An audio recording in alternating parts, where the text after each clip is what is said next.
It's Wednesday afternoon. It's a beautiful day that God has blessed us with. And we want to take a look. We talk about, we're looking at end times. We're looking at all the events that are taking place. You see the stuff on TV. You see Russia. You see China. You see Ukraine. You see all these different events.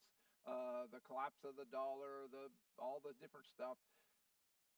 And it makes you anxious. But you know what? God has a plan, and God's still in control, and there is coming an end to the world as we know it.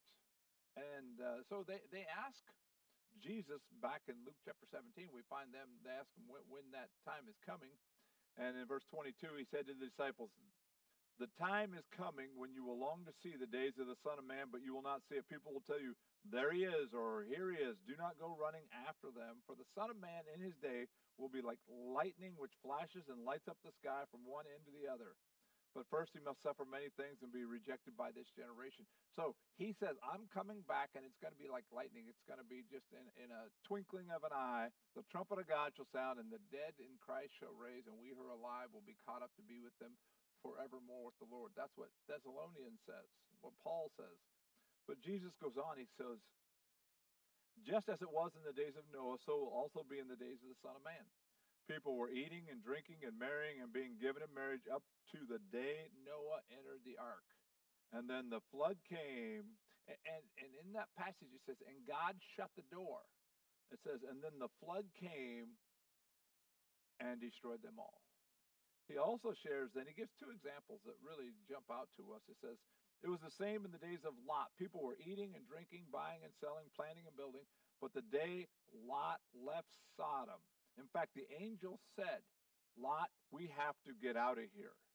We have to get out of here because God is going to destroy these cities. The only thing that's keeping it is God's promise to Abraham about you. So you have to be out of here. You need to get out.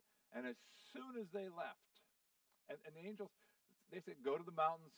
And Lot said, no, can I go to this little town? And they're like, okay, but we have to get out of here.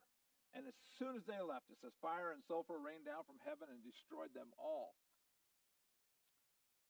It will be just like this on the day the Son of Man is revealed. On that day, no one who is on the housetop with possessions inside should go down to get them. Likewise, no one in the field should go back for anything. Remember Lot's wife. Whoever tries to keep their life will lose it, and whoever loses their life will preserve it. I tell you, on that night, two people will be in bed, and one will be taken and the other left. Two women will be grinding grain together, one will be taken and the other left. See, there is coming a day. There's two takes that we get out of this passage. It's number one, he's coming back. That is an absolute certainty that he is coming back. He told the apostles, the disciples, he told them, I don't know the day or the hour. Only the Father knows it. The angels don't know it. Only the Father. But when God says this is the time, just like with shutting the door for on the ark, and just as the sulfur came down, it was going to happen. So the other part, second part, so it is going to happen. Part two is be ready. Be ready.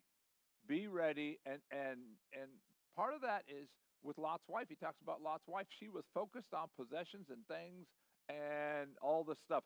So as they're leaving the city, Lot, his two daughters, and his wife, and the angels are just pretty much dragging them. And at a certain point, Lot's wife put her feet down, stopped, and turned around and turned into a pillar of salt.